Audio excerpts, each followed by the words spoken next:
Hi guys, very good morning.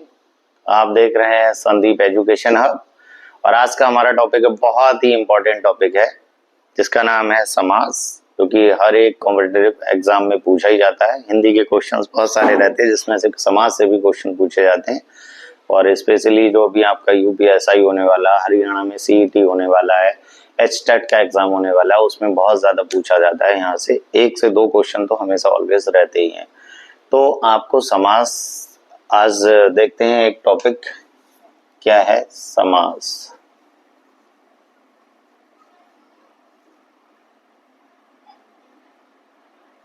तो आज हमारा मेन फोकस इस पे होगा। समास किसे कहते हैं, समास क्या होता है, कौन कौन से एग्जाम्पल हैं या किस टाइप के समास एग्जाम में सबसे ज्यादा पूछे जाते हैं, तो डिस्कस करते हैं। देखिए समास के बारे में। समास क्या होता है, समास बना होता है पद से। तो पहले तो आपको ये जानना है, जरूरी है कि पद क्या होता है। तो पहले हम ये जानते हैं पद क्या होता है। जब आप वर्ण को, वर्ण मतलब अक्षर, वर्ण का मतलब होता है अक्षर। जब आप वर्ण के मेल को करते हैं, जब आप वर्ण का मेल करते हैं, जैसे अ, रा प्लस अ प्लस मा, तो आपने इसे बना दिया राम। तो ये हुआ वर्ण का मेल, इसको कहते हैं वर्ण का मेल। और वर्ण के जो मेल से बना इसको बोलते हैं शब्द, और इसी को बोला जाता है पद। तो जो शब्द बन के आया ये वर्ण का कॉम्बिनेशन होता है, लेकिन जहां पे पदों का मेल हो जाता है वो समास होता है। 2 या 2 से अधिक पदों के मेल को समास कहा जाता है। तो पद या तो 2 होंगे या फिर 2 से ज्यादा होंगे, और जब वो कंबाइन कर रहे होंगे तो उनका एक अलग अर्थ आ रहा होगा। तो इस तरीके से आप इसको रफ करते हैं और समझते हैं। फिर से मैं कुछ एग्जांपल बताऊंगा आपको। तो अगर वर्ण का मेल है तो संधि हो जाता है। वर्ण के मेल को यहाँ क्या कहते हैं, देखिए इसको भी ध्यान रखना। जो वर्ण का मेल होता है, वर्ण का मेल, इसको संधि कहते हैं, ये संधि होता है। लेकिन जो पद का मेल होता है, जैसे राम सीता, है ना, ये समास होता है। तो समास में क्या होता है, 2 या 2 से अधिक पदों के मेल को समास कहते हैं। और ये 6 प्रकार के होते हैं। कौन कौन से हैं पद, पहले पद दूसरे पद में क्या होता है रिलेशन, इसको हम जानते हैं। तो देखिए यहाँ पे अगर आप डेफिनेशन लिखना चाहें तो आप लिख सकते हैं, 2 या 2 से अधिक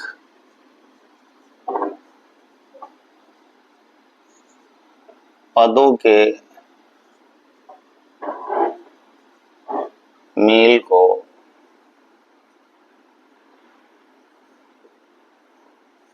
समास कहते हैं।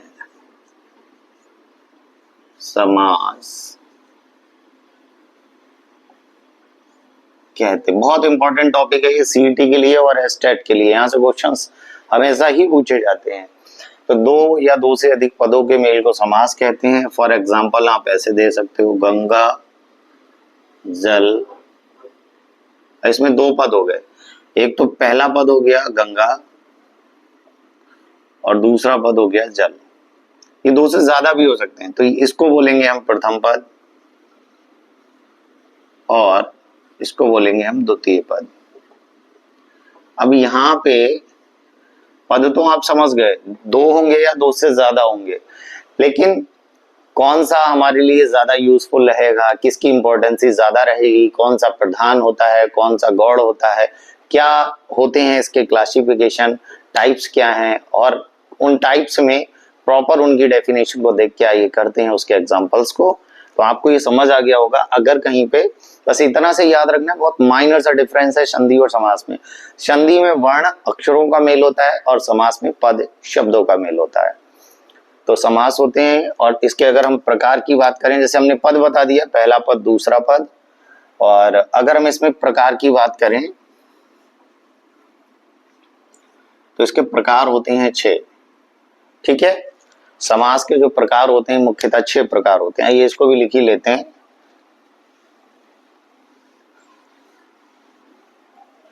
अगर हम यहाँ प्रकार, इसके टाइप की बात करें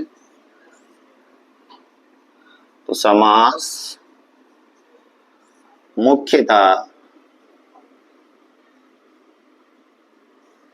6 प्रकार के होते हैं।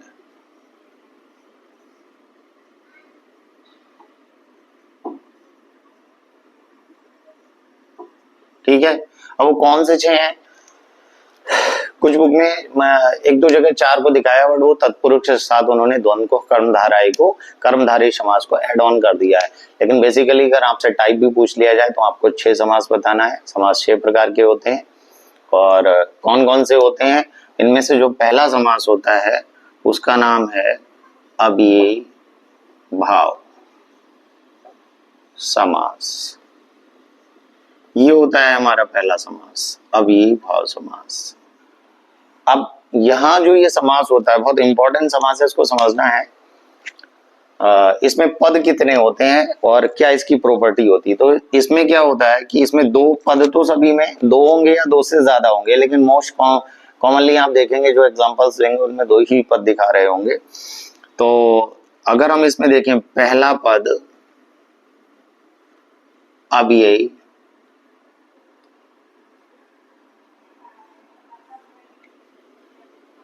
अव्ययी कॉमा दूसरा पद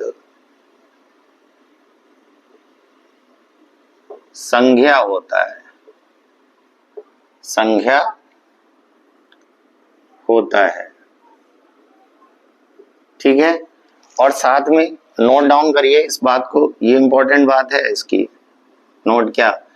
पहला पद अव्ययी, दूसरा संज्ञा होता है, साथ में पहले पद की प्रधानता पाई जाती है। पहले पद की प्रधानता पाई जाती है। इसका मतलब क्या हुआ? प्रधानता होती है तथा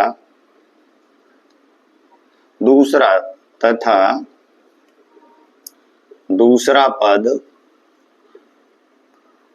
गौड़ होता है। ठीक है,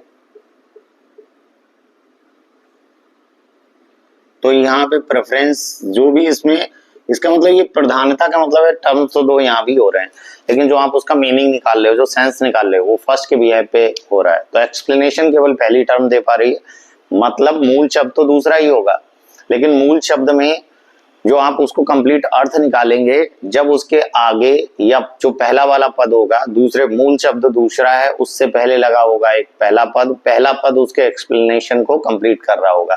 तो एक्सप्लेन करना है on the behalf of first term होंगे 2, दूसरे को मूल शब्द कहेंगे, दूसरा वाला गौड़ होता है, पहला प्रधान होता है। एक और आइडेंटिटी है इसकी, क्या? जो पहला पद होता है वो पूरे क्वेश्चन जो भी आपका शब्द दिया उसका आंसर तो पहले पद से ही आता है, लेकिन इसके साथ साथ ये उपसर्ग भी होता है। एवं, इसको भी ध्यान रखना है, एवं पहला पद उपसर्ग भी होता है। उपसर्ग,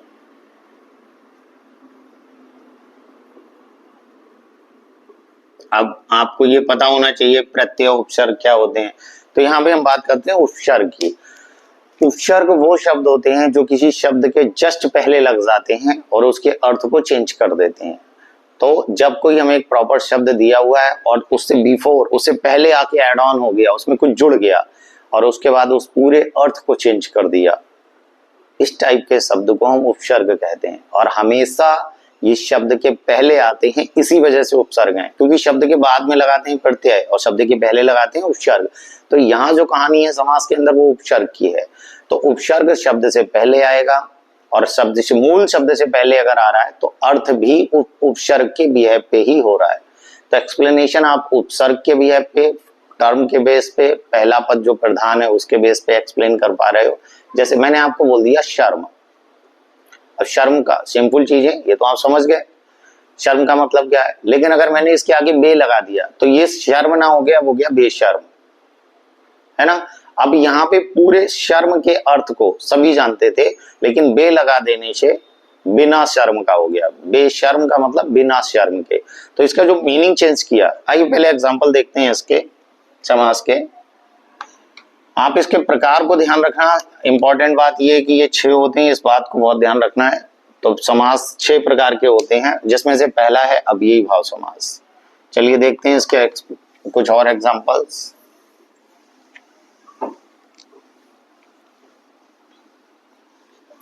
जैसे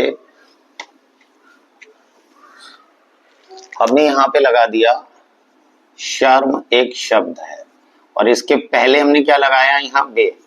अब ये बन चुका है बेशर्म। अब बेशर्म जो एक शब्द है इसका मतलब होता है बिना शर्म के। अब आप देखना यहां पे, तो ये जो बे है इसको बोला गया है प्रथम पद।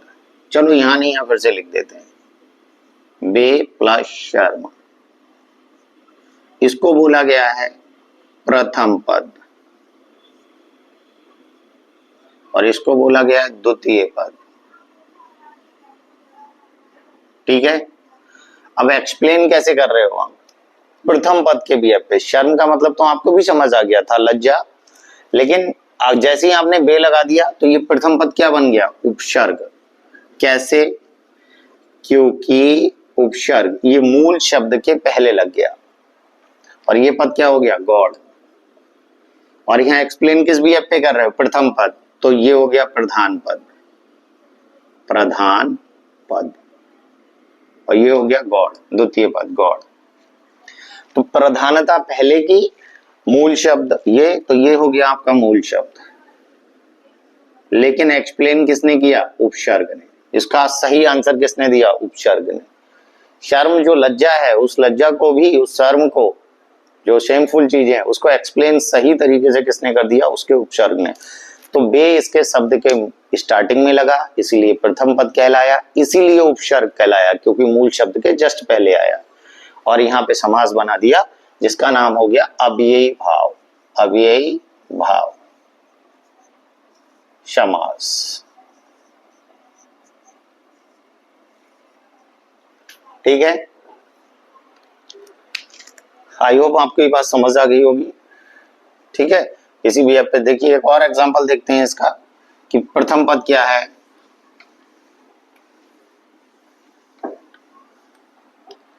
मैं एक शब्द लिख दूं, यथा कर्म। अब देखिए कर्म आप जानते हैं ना, जो आप काम करते हैं वही तो आपका कर्म है। तो ये हो गया कर्म, लेकिन आपने इससे पहले क्या लगा रखा है, यथा। अब ये जो यथा है ये बन चुका है प्रथम पद, ओके, और ये बन चुका है द्वितीय पद। अब कर्म को डिफाइन कौन कर रहा है, कर्म को, कर्म का मतलब जो आप काम करते हैं वही तो आपका कर्म है, लेकिन इसको कर्म को भी अच्छे से डिफाइन किसने किया, वेल डिफाइन कौन कर पा रहा है, तो वेल डिफाइन यथा ने इसको किया, इसीलिए यथा एक शब्द के पहले लगा, इसीलिए हो गया उपसर्ग, और डिफाइन इसने किया तो ये हो गया प्रधान शब्द, प्रधान पद। ठीक है, तो पद दो हो गए, ये आपका है द्वितीय पद और ये हो गया गॉड, और ये इसी को आपने बोला मूल शब्द। बट यहाँ पे जो एक्सप्लेन हुआ यथा कर्म, इसका मतलब को क्या होता है, कर्म के अनुसार, कर्म के अनुसार। किसी को नेक्स्ट जीवन मिलेगा, नेक्स्ट जो उसका नेक्स्ट जन्म होगा वो उसके कर्म के अनुसार होगा। जिस और जो अभी आपके पास जो भी चीजें आप भोगत रहे हो, आप भोग रहे हो, जिनका आप उपभोग करते हैं, वो भी आपके कर्म के अनुसार है। जैसा आपका पास्ट कार्मिक अकाउंट वैसा आपका प्रेजेंट और फ्यूचर।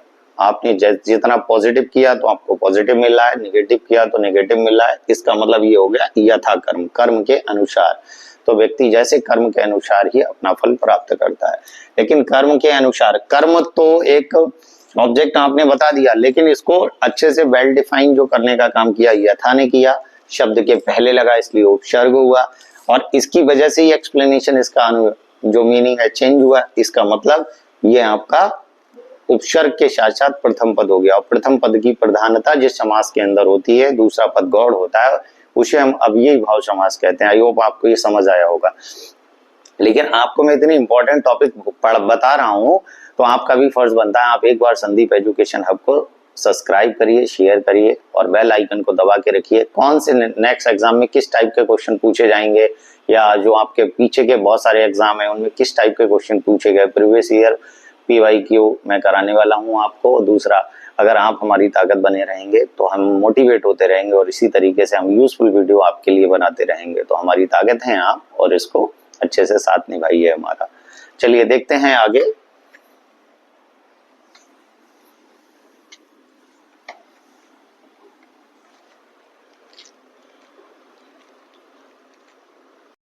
मैं आपको यहां लिखूं शब्द यथा शक्ति। वैसे तो ये एक शब्द है, लेकिन अगर देखा जाए तो यथा ये बना है दो शब्दों से। एक तो बना है यथा से और एक शक्ति से।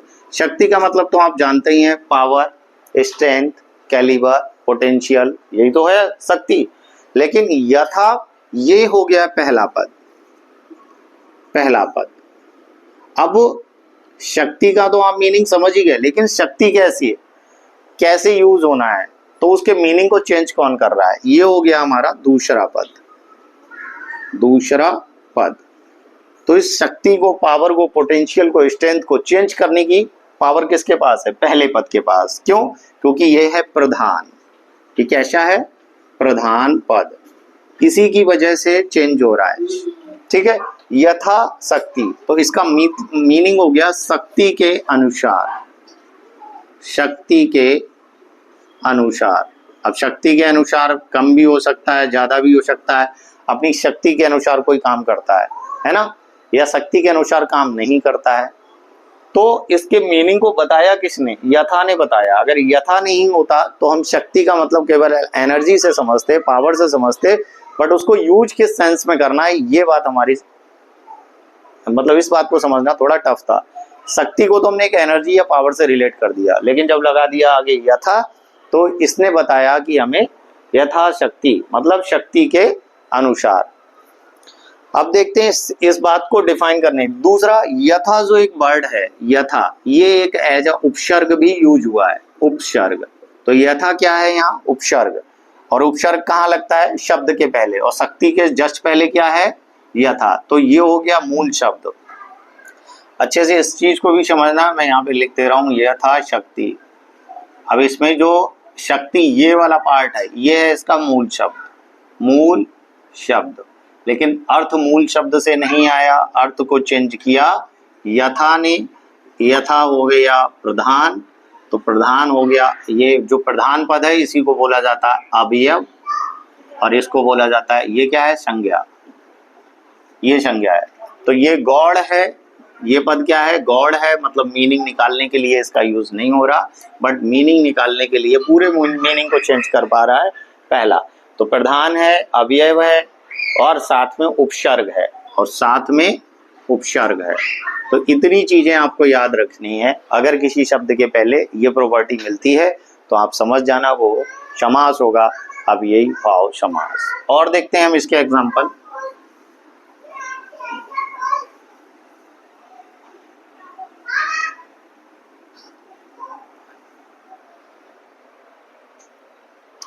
प्रत्येक, प्रत्येक, और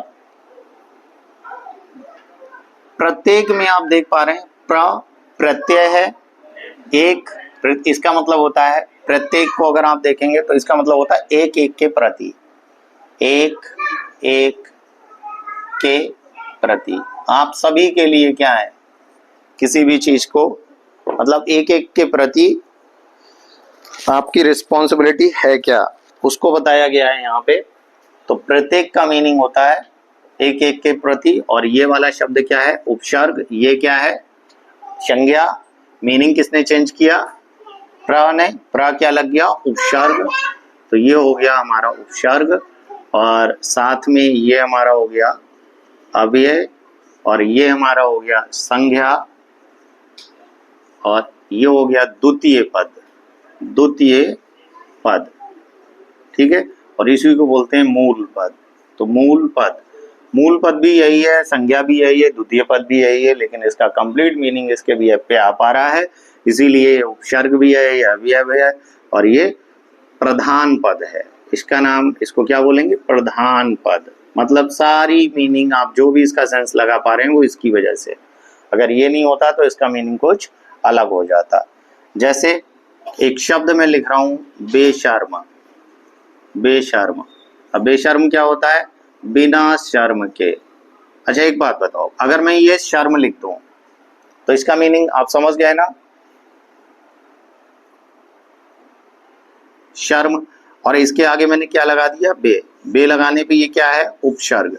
तो देखिए ये हो गया आपका पहला पद, पहला पद। और शर्म का मतलब तो आप जान ही गए, लेकिन बे लगा देने से बेशर्म हो गया और इसका मीनिंग आ गया बिना शर्म के, बिना शर्म के। और अगर ये बे नहीं होता तो आप शर्म के बारे में ये बिना शर्म के या शर्म के अनुसार ये आप कुछ नहीं बता पाते।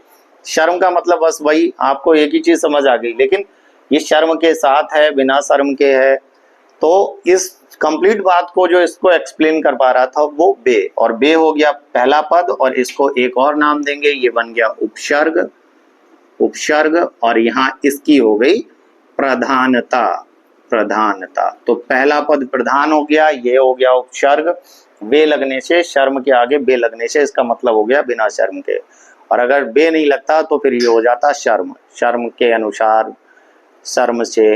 तो क्या मीनिंग निकालेंगे, तो उस वर्ड का जो एक रियल मीनिंग है बस आप वही समझ सकते हैं, लेकिन उपसर्ग की वजह से उसके मीनिंग को चेंज कर दिया गया। तो उपसर्ग जो शब्द के पहले आ जा रहा है, इसीलिए इसमें भी बन गया अव्ययीभाव समास। अब अव्ययीभाव समास की आपको पहचान समझ आ गई होगी। दो पद दिए गए होंगे, पहला पद प्रधान होगा, दूसरा पद गौड़ होगा, अर्थ पहले पद से निकल रहा होगा, और पहला पद उपसर्ग होगा और दूसरा पद केवल संज्ञा होगा। तो आपको ये समझ आया होगा अव्ययीभाव समास। आगे देखते हैं इसके और एग्जांपल्स और समझते हैं कि किस तरीके से अव्ययीभाव को और एक्सप्लेन कर सकते हैं, आपको कैसे कैसे और समझ आ सकता है। जैसे मैंने लिखा यहाँ पे यथा कर्म। अब शब्द तो ये एक है। अच्छा डेफिनेशन क्या कहती है, डेफिनेशन में है ना कि दो पदों के मेल को समास कहते हैं। तो देखिए एक पद तो हो गया यथा और एक पद हो गया कर्म। तो पद आपका ये हो गया पहला पद, पहला पद, और ये हो गया आपका द्वितीय पद। ठीक है, तो देखिए दो अलग अलग पद मिले, इनके कॉम्बिनेशन से ही तो बना यथा कर्म, इसीलिए यथा कर्म क्या हो गया, अव्ययीभाव समास। बीचू को ले।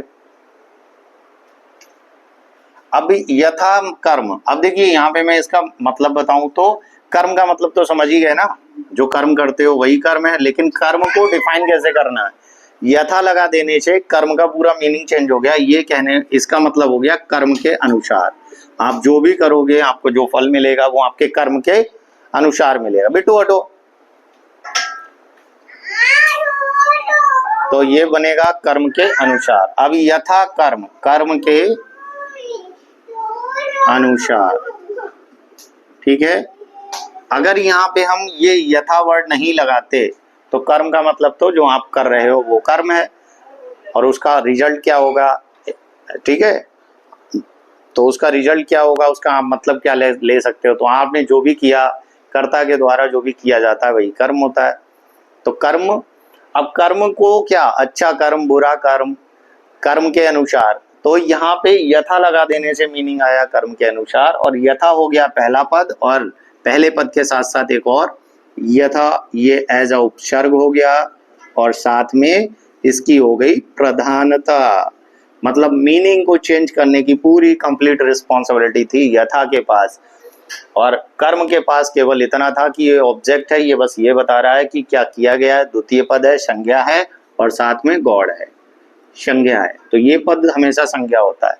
तो बहुत छोटी सी डेफिनेशन है, अच्छे से याद रखिए। दो या दो से अधिक पदों के मेल को समास कहते हैं। अगर वो अव्ययीभाव समास है तो इसमें दो पद होंगे, पहला पद प्रधान होता है, दूसरा पद गौड़ होता है, पहला पद उपसर्ग भी होता है, और पहला पद ही उस दोनों पदों के समेशन से जो समास बनने वाला है उसके अर्थ को चेंज करने की जो पावर होती है वो होती है फर्स्ट वाले के पास, जो कि उपसर्ग होता है। तो पहले पद से ही दोनों पदों के मेल से बनने वाले शब्द के एक्सप्लेनेशन में पूरी चेंजिंग आ जाएगी। आप उसको क्या समझेंगे, जैसे मेन है कि दूसरा पद संज्ञा तो है, लेकिन संज्ञा केवल उस दोनों शब्दों के मेल से जो शब्द बना है उसको एक्सप्लेन करने के लिए, कंप्लीट उसका अर्थ देने के लिए नहीं है, और उसका अर्थ निकलेगा केवल उपसर्ग से पहले पद से, प्रधान पद से, इसीलिए ये हो जाता है अव्ययीभाव भाव समास। आपको समझ आया होगा।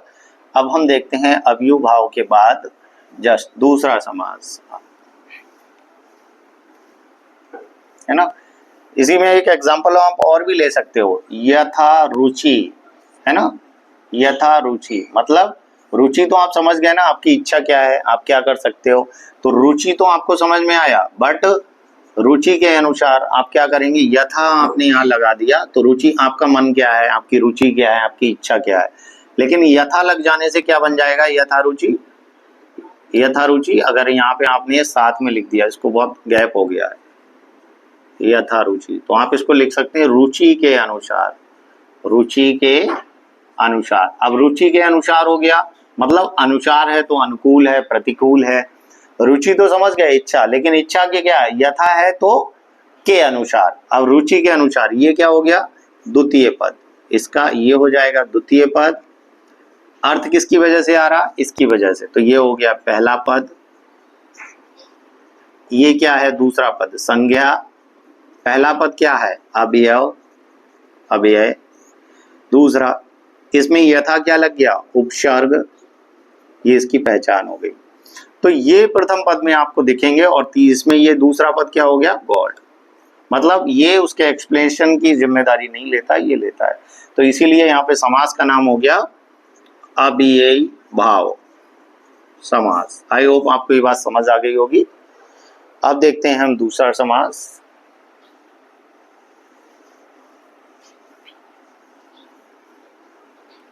ठीक है, दूसरा समास तत्पुरुष समास।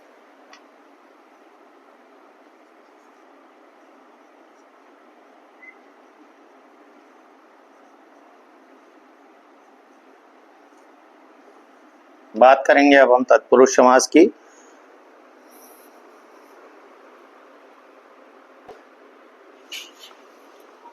इसमें क्या रहने वाला है, पद कितने होंगे, दो। तो इसमें भी एक पहला पद होगा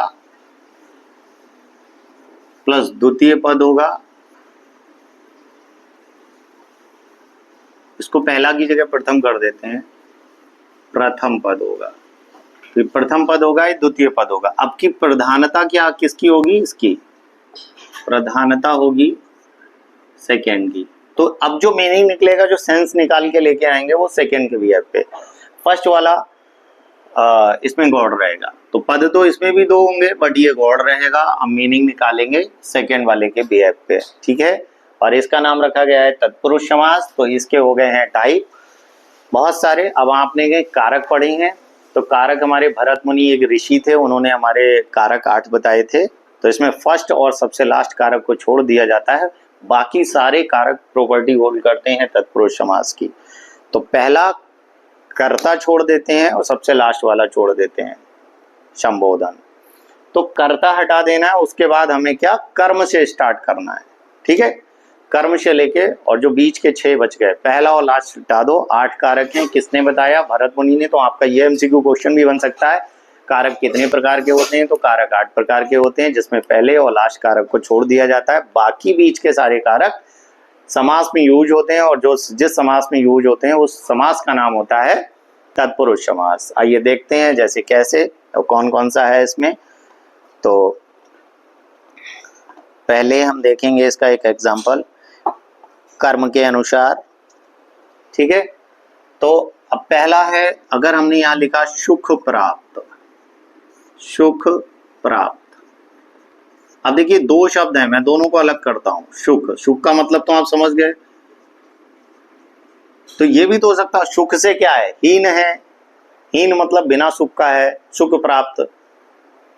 तो आपको यहाँ पे इसी तरीके से इनको, ठीक है, आंसर्स जो देने हैं। अब यहाँ पे जो आंसर्स आने वाले हैं, जितने भी शब्द दिए होंगे सब सेकेंड बिहेव पे आएंगे। तो प्रधानता किसकी है, ये हो गया प्रधान पद, प्रधान,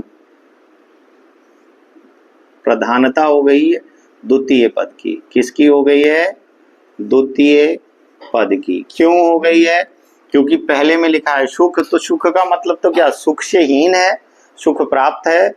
सुख क्या, तो सुख को डिफाइन कौन कर रहा है? सुख को डिफाइन कर पा रहा है प्राप्त। अगर सुख को यहाँ पे प्राप्त ने किया है डिफाइन, तो सुख प्राप्त, समझ गए ना? ऐसे प्रथम, यहाँ पे ये प्रथम पद हो गया, बट प्रथम पद ने केवल इतना ही बताया कि एक वो क्या है, एज अ संज्ञा, कि वो सुख तो है लेकिन कैसा है, सुख में अच्छा है बुरा है कैसा है, ये सारी बातें उसमें नहीं बताई। और अगर आप इसके मतलब को यहाँ देखेंगे तो ये हो जाएगा सुख को प्राप्त करने वाला। सुख, एक मिनट इसको हटा देते हैं पहले, सुख प्राप्त, सुख प्राप्त, तो इसको हम इसको हटा के यहाँ आपको बताते हैं।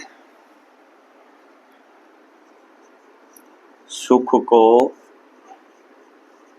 प्राप्त करने वाला, तो इसमें विभक्ति यूज होती है। कौन सी विभक्ति है?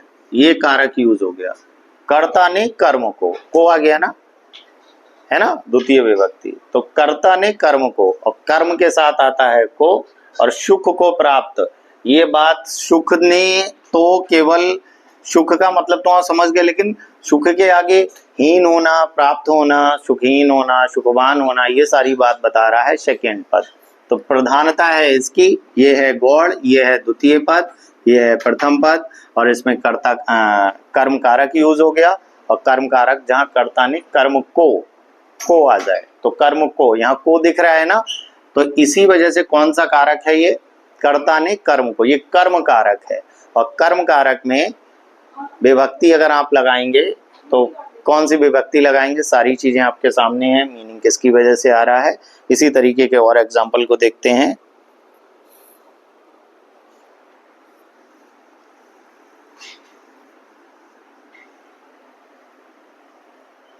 माखन चोर, माखन चोर। अब देखिए माखन का मतलब तो आप मक्खन समझ ही रहे हैं ना, माखन क्या है, लेकिन है क्या माखन? क्या माखन खिलाने वाला, माखन दिलाने वाला। माखन के साथ क्या हो रहा है? तो माखन के साथ जो भी हो रही है वो हो रही है माखन की चोरी, माखन की हो रही है चोरी। तो माखन तो ये पहला पद हो गया, बट माखन के साथ क्या हुआ इस बात को बताया द्वितीय पद ने, कि द्वितीय पद ने बताया कि माखन को क्या किया गया? चुराया गया, द्वितीय पद। तो ये हो गया प्रधान, क्योंकि इसका जो भी एक्सप्लेनेशन दे पा रहे हो on the behalf of second term, तो सेकेंड टर्म के बिहाफ पे आपने दिया एक्सप्लेनेशन, माखन को चुराया गया, माखन को खाया नहीं गया, माखन को फेंका नहीं गया, माखन को लुटाया नहीं गया। माखन के साथ क्या हुआ? माखन के साथ हुई है चोरी, तो माखन की चोरी हुई है ना, ठीक है, माखन चोर, फिर समझ में आ गया। तो माखन को चुराने वाला, माखन चोर को आप लिख सकते हैं माखन को चुराने वाला। अब एक बात बताओ, यहाँ पे क्या आ गया? फिर कर्ता ने कर्म को कारक आ रहा है, द्वितीय विभक्ति हो गई, को कारक आया। कर्ता तो हम यूज नहीं करते, हम स्टार्ट करते हैं कर्म से। तो कर्ता ने कर्म में विभक्ति क्या होती? कर्म को। कर्ता ने हटा दो, कर्म को विभक्ति यूज हो गई, द्वितीय विभक्ति। और कौन सा कारक है? सेकेंड कारक है। नाम क्या है? कर्म। यूज क्या होगा? को। प्रधानता किसकी? दूसरे की। पहला पद क्या होगा? गॉड। मतलब उसके साथ क्या हो रहा है उसको बताने के लिए रिस्पॉन्सिबल है सेकेंड टर्म, द्वितीय पद। आई होप आपको ये समझ आया होगा। जल्दी से देखते हैं आगे के और। ये बहुत इंपॉर्टेंट टॉपिक है। अगर आप कंपटीशन की प्रिपरेशन कर रहे हैं, वनडे एग्जाम की कर रहे हैं, आप स्टेट पीसीएस की कर रहे हैं, समाज से क्वेश्चन हमेशा बनते हैं, संधि और समाज बहुत ज़्यादा पूछे जाते हैं। नेक्स्ट वीडियो में लेके आऊँगा संधि को। और अगर आपको चाहिए और इजी वे में शॉर्ट ट्रिक के साथ कुछ और वीडियो जो कि कंपटीशन में पूछे जाते हैं, तो आप संधि एजुकेशन हब को सब्सक्राइब करिए, बेल आइकन को दबा के रखिए। और चलिए कंटिन्यू करते हैं इसके आगे का। अब यहाँ पे देखते हैं, पहला तो हो गया, अब दूसरा देख लेते हैं, नेत्रहीन। नेत्र, अब नेत्रहीन इसका मतलब यहाँ क्या है? ठीक है, यहाँ पे आपको इसका आंसर देना है। नेत्रहीन, नेत्र से हीन है, नेत्र से हीन है ना, तो नेत्र से हीन। अब नेत्र के साथ देखिए, नेत्र तो आंख हो गई, आंख है कैसी, आधा दिखता है, पूरा दिखता है, नहीं दिखता है, इस बात को बताने वाले की जिम्मेदारी कौन ले रहा है? ये नेत्रवान है, नेत्रहीन है, तो इसकी पूरी नेत्र के साथ जो जिम्मेदारी ली गई है वो सेकंड पद इसने ली है, इसने ली है, ये सेकंड टर्म ने। तो ये हो गया प्रधान पद। प्रधान पद कौन है? द्वितीय। द्वितीय पद हुआ इसका प्रधान, इसलिए जो आंसर आएगा वो दूसरे पद के बिहेव पे आएगा। पहले का मतलब केवल आंख हो गया, नेत्र हो गया। नेत्र से कम दिखता है, ज्यादा दिखता है, बिल्कुल नहीं दिखता, तो इन सारी चीजों को बताने की जिम्मेदारी होगी सेकंड की। इसीलिए नेत्र से हीन, कर्ता ने कर्म को करण से, तो यहाँ पे कौन सा कारक आ गया? करण। तो यहाँ कारक यूज हम कर रहे हैं करण, और विभक्ति क्या आ गई? से। तो इस तरीके से ये कौन सा समास हो गया? तत्पुरुष समास। तत्पुरुष समास वो समास जिसमें दो पद होते हैं, पहला पद गौड़ होता है, दूसरा पद, दूसरे पद की प्रधानता होती है, अर्थ को बताने के लिए दूसरा पद ही पर्याप्त होता है। और इस तरीके से हमने आपको कुछ शब्द बताए और इसमें कारक यूज होते हैं, पहला और आखिरी कारक छोड़ दिया जाता है, बीच के जो बचे हुए 6 कारक हैं उन कारकों का विभक्ति चिन्ह इसमें यूज होते हैं, विभक्ति चिन्ह इसमें से होता है और कारक का नाम करण होता है। ठीक है, आपको ये बात समझ आई होगी। आगे देखते हैं।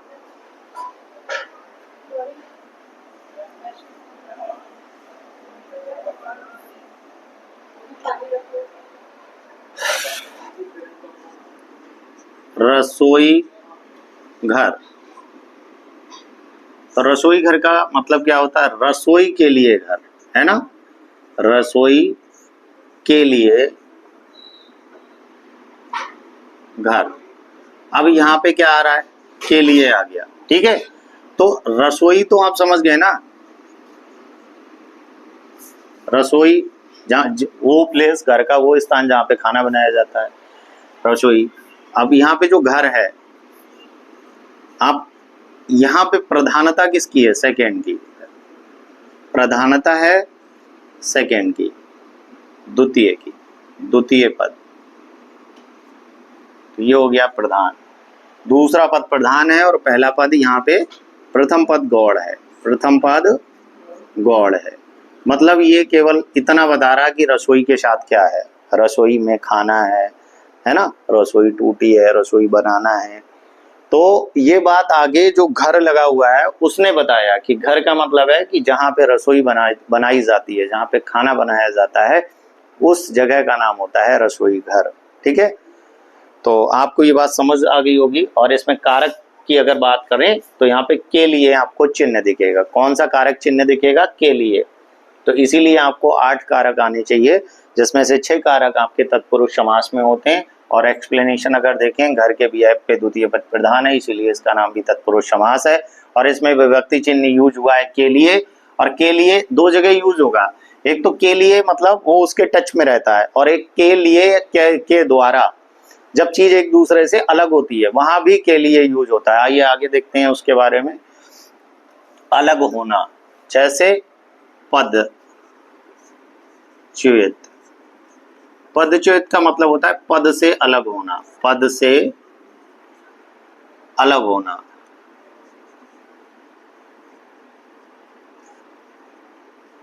यहाँ पद से क्या हो जाता है? अलग हो जाता है। तो से तो आ रहा है, लेकिन एक ऑब्जेक्ट दूसरे से अलग हो जा रहा है। जैसे धनहीन,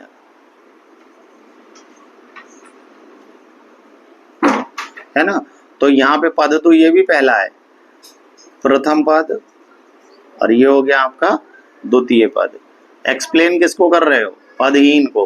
तो देखिए धन तो पता है, अब धन का मतलब तो पैसा हो गया ना, पूंजी हो गया ना। तो धन जो पैसा है, पूंजी है, उससे आप क्या हो? वो आप पे ज्यादा है। अगर हीन की जगह वान लगा दें तो आप धनवान हो गए। तो वान होना या हीन होना, इनकी वजह से उस धन के पूरे अर्थ को चेंज कर दिया गया। धन तो वही है, मूल शब्द तो धन है, लेकिन धन के आगे अगर हमने वान लगाया तो पैसा ही पैसा, हीन लगा दिया तो बैगर ही बैगर, भिखारी ही भिखारी। तो ये शब्द जो धन है वो तो मूल शब्द है, लेकिन इस मूल शब्द को कौन चेंज कर पा रहा है? इसमें आने वाले जो द्वितीय पद है, जो बाद में आ रहा है, वो इसके पूरे अर्थ को अनर्थ कर दे रहा है, वही चेंज कर पा रहा है। तो अर्थ को में चेंजिंग आ रही है दूसरे पद की वजह से, इसीलिए द्वितीय पद होता है इसमें प्रधान।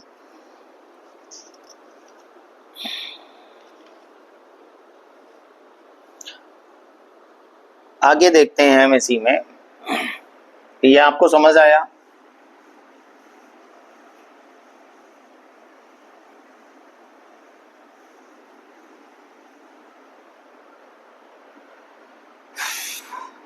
इसी में आप देखिए बहुत सारे एग्जाम्पल आप दे सकते हो। अभी हमने बताया ही था आपको, गंगा जल, इसको क्या लिख सकते हो? गंगा का जल, है ना, गंगा का जल। अब यहाँ कौन, देखिए कारक, आपको कारक पढ़ना है ना, तो यहाँ गंगा का जल, राज भवन ले सकते हो, राज भवन क्या हो जाएगा? राजा का भवन, राजा का भवन। अब इसको तोड़ लो, अगर आप यहाँ तोड़ते हैं तो गंगा, गंगा क्या है? एक पवित्र नदी, और उसमें आपने लगा दिया जल। तो अगर हम जल ना लगाएं तो गंगा तो कोई लड़की, किसी बच्चे का नाम, किसी छोटी लड़की का नाम, किसी फीमेल का नाम गंगा हो सकता है, लेकिन जल लगा देने से वो इंडिविजुअल, आपका एक्सप्लेनेशन वो पवित्र हॉली रिवर के लिए हो गया गंगा जल। जो गंगा जी हैं उनका जो जल है वही है गंगा का जल, और केवल गंगा तो किसी का नाम हो सकता है। तो इसके, ये किसी व्यक्ति का नाम है या क्या है, इसको एक्सप्लेन करने में जो रोल था वो जल का था। अगर जल लगा दिया, अब ये गंगा जल कोई लड़की नहीं है, ये एक हॉली रिवर जो कि इंडिया की सबसे पवित्र नदी है, जिसकी लेंथ 2525 किलोमीटर है, जो कि गंगोत्री से निकल के वे ऑफ बंगाल तक चली जाती है। तो वही ये रिवर है जिसका नाम है गंगा जल। तो गंगा का जल, इसमें कौन सी विभक्ति यूज हो गई, है ना? तो यहाँ पे का विभक्ति का लोप होता है, और का विभक्ति का लोप कारक के अकॉर्डिंग हो रहा है। इसी वजह से ये भी हो गया तत्पुरुष समास। एक्सप्लेन किया हमेशा इसने, ये हो गया प्रधान पद, प्रधान पद, और ये हो गया गौड़ पद, प्रथम पद और गौड़ पद। गौड़ पद मतलब जो खुद तो उसमें आ तो रहा है, लेकिन उसकी वजह से जो मूल शब्द तो है, लेकिन उसकी मूल शब्द की वजह से अर्थ में कोई चेंजिंग नहीं आ रही है। तो आई होप आपको ये बात भी समझ आई होगी। जल्दी से देखते हैं नेक्स्ट आगे।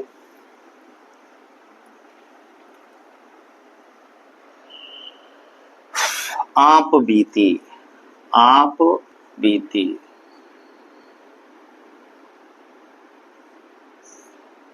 तो ये है आप, ऐसे ही छोड़ दिया। आप क्या, आपके आगे हमें तो कुछ पता ही नहीं, लेकिन बीती शब्द लगने से इसका अर्थ निकलने लगा। अब आप तो हो गया मूल शब्द, ये तो हो गया मूल शब्द, और मूल शब्द कैसा है? गॉड। अब इसको एक्सप्लेन कौन कर रहा है? आपके साथ क्या हुआ? जो अपने ऊपर बीती है वही है आप बीती। जब कोई भी घटना जब किसी के साथ घटित होती है, अपने अपने ऊपर जो बीतती है उसी को बोला गया है यहाँ पे आप बीती। और इसी तरीके से एक और आप यहाँ एग्जाम्पल देख सकते हैं, कवि श्रेष्ठ। कवि श्रेष्ठ जो कवियों में है श्रेष्ठ, है ना, जो कवियों में है श्रेष्ठ। अब आप यहाँ देख पा रहे हैं, कवि का मतलब तो समझ गए, है ना, जो लिखते हैं और गाते हैं। लेकिन वो कवि है कैसा? अच्छा है, बुरा है, एवरेज है, क्या उसने जो लिखा है वो कैसा, लिखने वाला कैसा है, उसके शब्द कैसे हैं, उसमें आपको आनंद कितना आता है। तो जो कवियों में बहुत सारे कवि हैं जो अपनी अपनी चीज़ों को सुनाते हैं, एक्सप्लेन करते हैं लिखी हुई चीज़ों को, लेकिन उनमें भी जो सबसे श्रेष्ठ होता है उसको बोला जाता है कवि श्रेष्ठ, है ना। कवियों में श्रेष्ठ, जो कवियों में है श्रेष्ठ, ठीक है। तो यहाँ पे में विभक्ति का लोप हो रहा है, में आ जाए, पे आ जाए, पर आ जाए, ठीक है। तो यहाँ विभक्ति चिन्ह में क्या आ जाएगा? में दिखेगा, पे दिखेगा, पर दिखेगा। तो अगर ये शब्द आपको दिखते हैं तो ये कारक की वजह से आ रहे हैं, इसी वजह से इसमें भी आपका हो गया ये तत्पुरुष समास। दूसरे पद की प्रधानता है, पहला पद गौड़ है। ऐसे ही अब हमने यहाँ पे एक नॉर्मली, ये तो सबने ही सुना है, पुरुषोत्तम। अगर हम यहाँ पे इसको ऐसे लिख दें, पुरुष प्लस उत्तम, मतलब पुरुष तो आप समझ गए, जब मानव जाति की बात की जा रही है, मेल पर्सन की बात की जा रही है, तो वो तो पुरुष है। लेकिन उसका नेचर कैसा है, उसका बिहेवियर कैसा है ना, उसकी प्रॉपर्टी क्या है, तो उसकी प्रॉपर्टी है कि वो पुरुष तो है लेकिन सारे पुरुषों में उत्तम है, इसीलिए पुरुषोत्तम है, पुरुषोत्तम है। तो पुरुषोत्तम का मतलब जो पुरुषों में है उत्तम, जो पुरुषों में है उत्तम, पुरुषों में है उत्तम। अब पुरुषों में उत्तम है ये बात बताई किसने, सेकेंड पद ने। अगर ये उत्तम नहीं होता तो पुरुष तो है लेकिन इसके उत्तम के आगे लगाने से इसकी प्रॉपर्टी, अच्छी प्रॉपर्टी को बताने लगा, और उत्तम हटा देते है ना, यहाँ पे उत्तम की जगह कोई और ऐसा वर्ड जो इसकी नेचर को, इसकी प्रॉपर्टी को एक नेगेटिव डायरेक्शन में ले जाता। तो इन सबको एक्सप्लेन करने का काम केवल सेकंड पद कर पा रहा है। तो प्रधान हो गया ये, इसकी वजह से ही सब कुछ चेंज हो रहा है। तो ये हो गया प्रधान पद। कौन है, द्वितीय। प्रधान पद कौन है, द्वितीय पद। और इसमें विभक्ति का यूज होता है, कारक विभक्ति का यूज हो रहा है। तो आपको समझ आ गया होगा। अभी हमने पढ़ लिए अभी ये दो समास हमारे कंप्लीट हो गए। पहला अव्ययभाव हो गया, दूसरा आपका तत्पुरुष समास हो गया। तत्पुरुष में हमने 6 कारक पढ़ लिए, उसके बिहेव पे हमने सारे एग्जांपल देख लिए। बस पहले समास में, पहला समास अव्ययभाव होता है, उसमें पहला पद द्वितीय पद होता है, पहला पद प्रधान और द्वितीय पद गौड़ होता है। और उल्टा हो जाता है, तत्पुरुष के अंदर दूसरा पद प्रधान हो जाता है, पहला पद गौड़ हो जाता है। लेकिन अव्ययभाव में उपसर्ग यूज होते हैं, जबकि तत्पुरुष समास में ऐसा कुछ नहीं होता है। और उपसर्ग हमेशा शब्द के पहले आते हैं, ठीक है। और यहाँ द्वितीय पद प्रधान है, तो द्वितीय पद तो हमेशा उपसर्ग हो ही नहीं सकता। उपसर्ग अगर होगा तो पहला होगा, और द्वितीय पद तो उपसर्ग हो ही नहीं सकता, ठीक है। तो यहाँ प्रधानता दूसरे पद की होती है, इसलिए तत्पुरुष समास है। और कारक चिन्हों पे डिपेंड करते हैं। पहला कारक इसमें काउंट नहीं करते, लास्ट कारक भी काउंट नहीं करते, बीच के 6 कारक इसमें काउंट किए जाते हैं, वही बनते हैं इनके विभक्ति चिन्ह। उन्हीं विभक्ति चिन्हों से होती है इसकी पहचान।